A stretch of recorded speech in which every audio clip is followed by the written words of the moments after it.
Hello friends, welcome to my YouTube channel KL study. Friends, MP TET वर्ग 2 mains exams के लिए ये हमारी साइंस की नेक्स्ट क्लास रहेगी, क्लास नंबर 35, जिसमें हम पढ़ रहे थे इकोसिस्टम। ठीक है, तो इससे पहले हमारी क्लास नंबर 34 जो हुई थी उसमें हमने आपको जो पारिस्थितिक तंत्र था उसके बारे में बहुत सारे फैक्ट बता दिए थे। पारिस्थितिक तंत्र क्या होता है, पारिस्थितिक तंत्र के कार्य क्या होते हैं, महत्व क्या होता है।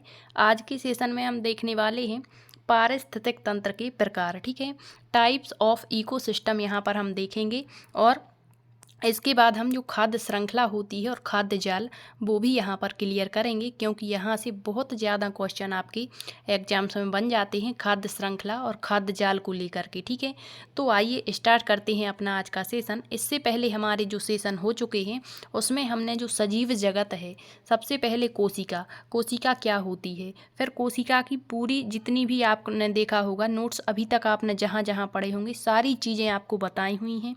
इसके बाद हमने जीवों का 5 जगत वर्गीकरण, जिसमें जगत मोनेरा, प्रोटिस्टा, इसके बाद आपका जो है कवक जगत, इसके बाद पादप जगत और जंतु जगत, सारे जगत आपको क्लियर करवा दिए थे। यहाँ पर पादप जगत ही हम कर रहे हैं। आपकी जो है ये ईवीएस का टॉपिक माना जाता है। आपका ईवीएस का कौन सा, इकोसिस्टम अर्थात पारिस्थितिक तंत्र और इकोलॉजी यानी पारिस्थितिकी। तो इससे पिछले जो लेक्चर्स हैं आप देखेंगे तो वहाँ पारिस्थितिकी भी आपकी क्लियर करवा दी है, और पारिस्थितिक तंत्र अभी हमारा चल रहा है। ठीक है, तो आप सारे लेक्चर देखें, प्लेलिस्ट बनी हुई है, जा करके आप सारे देख सकते हैं। आइए देखते हैं आज पारिस्थितिक तंत्र के प्रकार। कितने प्रकार का पारिस्थितिक तंत्र होता है, जैसा कि आपको बताया एक छोटे से छोटा जीव जो है वो भी आपके पारिस्थितिक तंत्र का हिस्सा होता है। ठीक है, तो एक छोटे से पारिस्थितिक तंत्र से लेकर कई मीलों तक फैला हुआ जो महासागर होता है उतना बड़ा भी हमारा इकोसिस्टम हो सकता है, पारिस्थितिक तंत्र हो सकता है। तो मूल रूप से हमें 2 प्रकार पढ़ने होते हैं, फिर इन्हीं के कई प्रकार आ जाते हैं जलीय पारिस्थितिक तंत्र के। ठीक है, तो उन सबको हम देखते हैं। तो देखिए यहाँ पर एक पारिस्थितिक तंत्र बहुत छोटा हो सकता है या फिर हजारों मील तक फैला हुआ महासागर जितना बड़ा भी हो सकता है।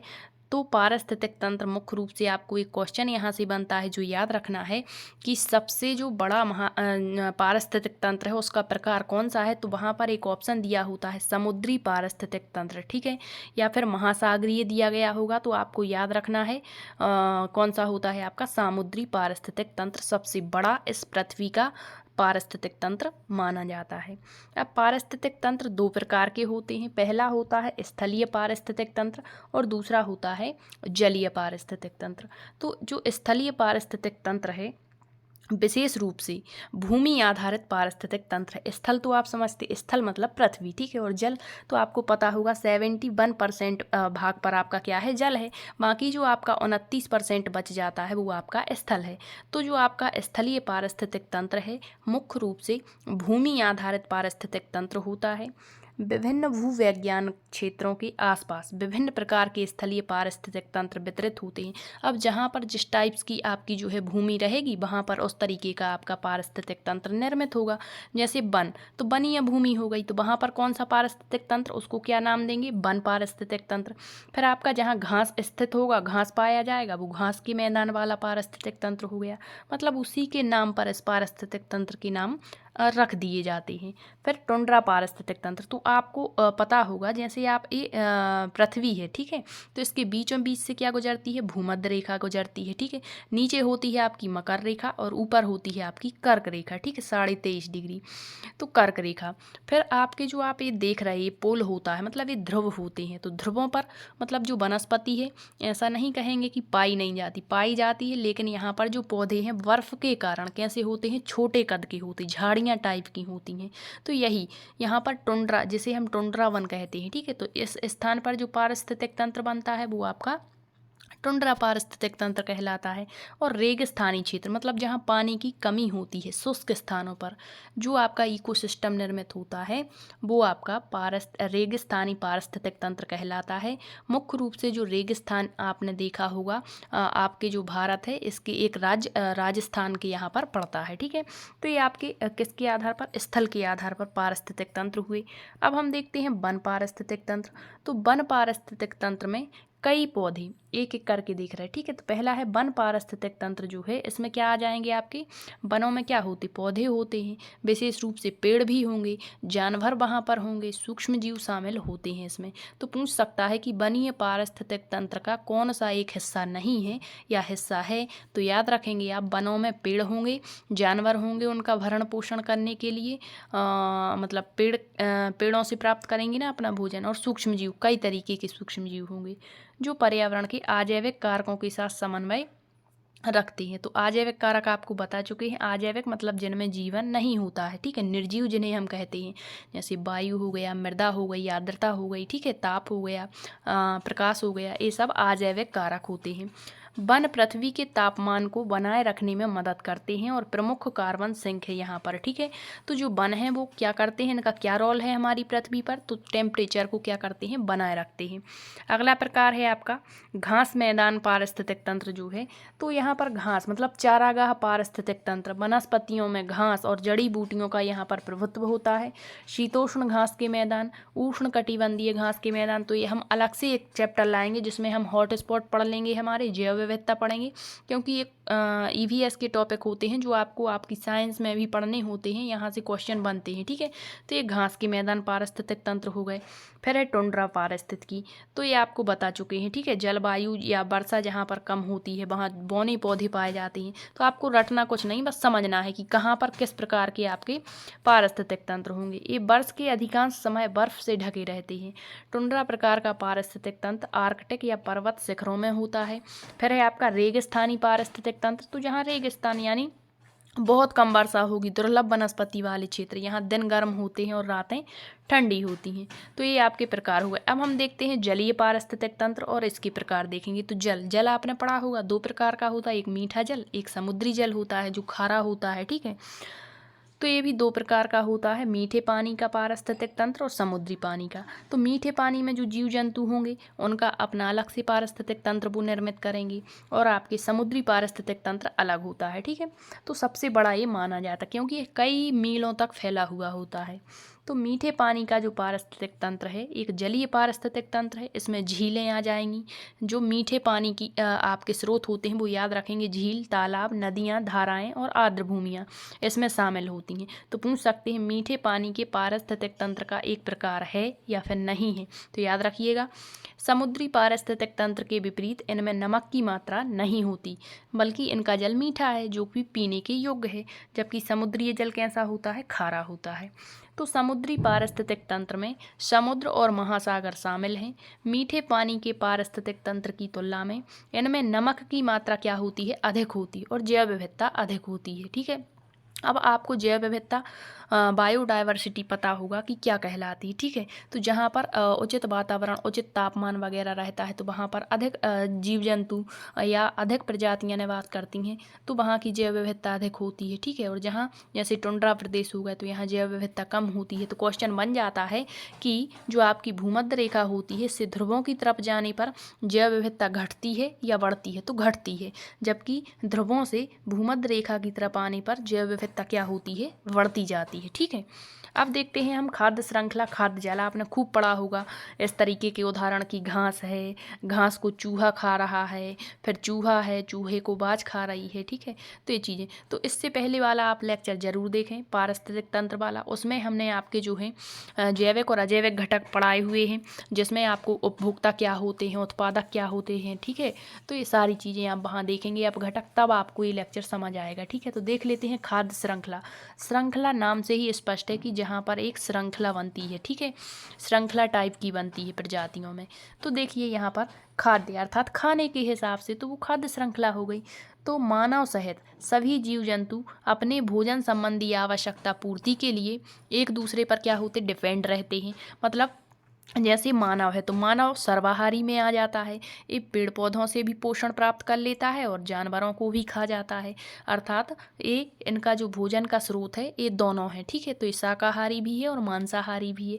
इसी तरीके से जैसे हिरन हो गया, ठीक है, इसके बाद खरगोश हो गया, तो ये किसी ना किसी पर डिपेंड है अपने पोषण के लिए, ठीक है। तो देखिए उदाहरण है कि हिरन, खरगोश, भेड़, बकरी आदि जो जीव हैं ये पेड़ पौधों से अपना भोजन प्राप्त करते हैं, लेकिन जो लोमड़ी है वो खरगोश को खाएगी, शेर हिरन को खा जा रहा है, मतलब इस मांसाहारी हो जाएंगे, ठीक है। तो एक क्रम चलता रहता है, यही खाद्य श्रृंखला कहलाती है।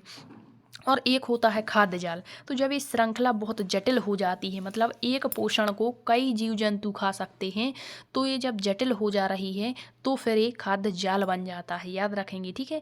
तो इस प्रकार घास से खरगोश में, खरगोश से लोमड़ी में और लोमड़ी से शेर में ऊर्जा का मतलब ऊर्जा एक दूसरे से प्राप्त होती जा रही है, ठीक है। जैसे घास को खाया किसने, खरगोश ने, तो खरगोश में ऊर्जा आ गई। खरगोश को खा जाती है लोमड़ी, तो लोमड़ी में ऊर्जा आ गई, और लोमड़ी को खा जाता है शेर। मतलब एक क्रम चल रहा है, ठीक है, इसमें ऊर्जा का प्रवाह हो रहा है। आपने पढ़ा होगा लिंडमान का 10% का नियम, ठीक है, ऊर्जा प्रवाह का, तो वहाँ अपन देख लेंगे नेक्स्ट सेशन में। अभी आप देखिए, इस प्रकार ऊर्जा का प्रवाह या स्थानांतरण ही क्या कहलाता है, खाद्य श्रृंखला कहलाती है। अब हम देखेंगे खाद्य श्रृंखला के उदाहरण। जैसे यहाँ दिया है घास, घास पर डिपेंड कौन है, चूहा। चूहा क्या खाता है, घास, ठीक है। और चूहे को क्या खा जाती है, बाज खा जाती, तो ये एक क्रम है। अब आप दूसरे इसमें देखेंगे कि घास को चूहे ने खाया, ठीक है, अभी तो यहाँ बाज खा रही थी, इसको फिर सांप खा जाएगा और सांप को बाज खा जा रही है। तो अभी आप आगे देखेंगे तो खाद्य जाल आपको समझ में आएगा। यहाँ बस आप देखते चलिए, जैसे चूहा है तो चूहा को एक तो बाज भी खा रही है, एक सांप भी खा रहा है, मतलब एक जटिल श्रृंखला बन गई यहाँ पर। तो फिर ये खाद्य श्रृंखला ना रह करके क्या हो जाता है, खाद्य जाल हो जाता है। फिर यहाँ देखिए घास, घास को चूहा भी खा रहा है, टिड्डा भी खा रहा है, ठीक है। टिड्डे को छिपकली खा जाती है, छिपकली को बाज खा जाती है। तो आप देखेंगे कि यहाँ जैसे छिपकली है तो छिपकली को बाज खा रही है, सांप है, सांप को भी बाज खा रही, तो ये एक जटिल श्रृंखला बन जाती है। तो ये श्रृंखला ना रह के क्या बन जाती है, फिर हमारा खाद्य जाल बन जाता है। फिर है घास को टिड्डे ने खाया, टिड्डे को बाज खाती है, घास को खरगोश बाज। तो ये आप श्रृंखला याद रखेंगे। यहाँ से श्रृंखला भी कभी कभी डायरेक्टली पूछ लेते हैं, ठीक है, कि बताइए कौन सी एक खाद्य श्रृंखला सही दी गई है। 4 ऑप्शन देंगे, मान के चलिए 4 ऑप्शन दे दिए आपको और पूछ लिया बताइए कौन सी एक खाद्य श्रृंखला सही है, तो बाकी सब यहाँ पर चीता कर देंगे, यहाँ भेड़िया उल्टा कर देंगे, एक ऑप्शन सही रहेगा, तो आपको बताना हुआ। अब हम देखते हैं खाद्य जाल क्या कहलाता है, फूड चेन, ठीक है। ऊपर की खाद्य श्रृंखलाएं आपने देख ली, तो यहाँ पर आपने देखा कि अधिक खाद्य श्रृंखलाओं में शामिल है, मतलब एक जीव एक से अधिक खाद्य श्रृंखला में शामिल है। जैसे एक जीव एक से अधिक खाद्य श्रृंखला में, जैसे चूहा है, ठीक है, तो चूहा यहाँ भी है, यहाँ भी है। जैसे टिड्डा है तो टिड्डे को क्या खा रही, छिपकली भी खा रही, टिड्डे को डायरेक्टली बाज भी खा रही है। तो ये एक से अधिक खाद्य श्रृंखलाएं शामिल है ना। तो अपना भोजन और ऊर्जा पूर्ति करने के लिए कई प्रकार का भोजन कर लेते हैं। पारिस्थितिक तंत्र में, मतलब जो आपका इकोसिस्टम होता है, इसमें कई श्रृंखलाएं जब आपस में जुड़ जाती हैं और आड़ा तिरछा जुड़ने पर एक जालनुमा संरचना, एक कॉम्प्लेक्स स्ट्रक्चर का निर्माण कर लेती हैं, तो इसे ही हम खाद्य जाल कहने लगते हैं, ठीक है। खाद्य जाल एक खाद्य श्रृंखला के जीव का दूसरी खाद्य श्रृंखला के जीवों में परस्पर संबंध को दर्शाता है। अब आप देखेंगे खाद्य जाल को हम खाद्य श्रृंखलाओं के उदाहरण के माध्यम से बेहतर तरीके से समझ सकते हैं। जो ऊपर श्रृंखलाएं दी गई हैं आपने उन्हें देख लिया, या फिर हम फिर से यहाँ पर कुछ श्रृंखलाएं लेकर आए हैं, उनको आप देखिए। यहाँ पर देखिए एक अन्य चित्र के माध्यम से देखेंगे कि घास, चूहा, बाज। घास को किसने खाया, चूहे ने। चूहे को किसने खाया, बाज ने। फिर यहाँ पर जैसे चूहे को कौन खा रहा है, बाज खा रही है, ठीक है। इसके बाद जो चूहा है, चूहे को यहाँ बाज तो खा ही रही है, यहाँ साथ ही साथ यहाँ सांप ने भी खा लिया, ठीक है। इसके बाद जैसे खरगोश, तो ये एक जटिल, मतलब ये तो सरल थी, तो ये श्रृंखला थी, लेकिन जब जटिल कॉम्प्लेक्स बनने लगता है, स्ट्रक्चर बनने लगता है, तो वो खाद्य जाल कहलाने लगता है, ठीक है। तो आई होप आप खाद्य जाल को समझ गए होंगे। अब हम देख लेते हैं कि जो खाद्य श्रृंखला है और खाद्य जाल है, इसका महत्व क्या है, इम्पोर्टेंस क्या है हमारे पृथ्वी पर। तो खाद्य श्रृंखला और खाद्य जाल की वजह से हमारे पर्यावरण और पृथ्वी का संतुलन बना हुआ है। जैसे ही ये खाद्य जाल, जैसे घास कम हो जाएगी तो इसको खाने वाले जो प्राणी हैं फिर उनका जो है जीवन बेकार हो जाएगा, ठीक है। तो इस तरीके से ये हमारे पृथ्वी का संतुलन बनाए रखती है ऊर्जा स्थानांतरण में। फिर है आपका इन्हीं की मदद से ऊर्जा का प्रवाह निरंतर जारी है, एक दूसरे को ऊर्जा प्रदान हो रही है। ये उत्पादक से उपभोक्ता और अपघटक के बीच की कड़ी को जोड़े हुए होते हैं। फिर है खाद्य श्रृंखला और खाद्य जाल के माध्यम से जीवों के बीच खाने के संबंध में जानकारी मिलती है। मतलब उत्पादक उपभोक्ता, जैसे आपके पेड़ पौधे हो गए, ठीक है।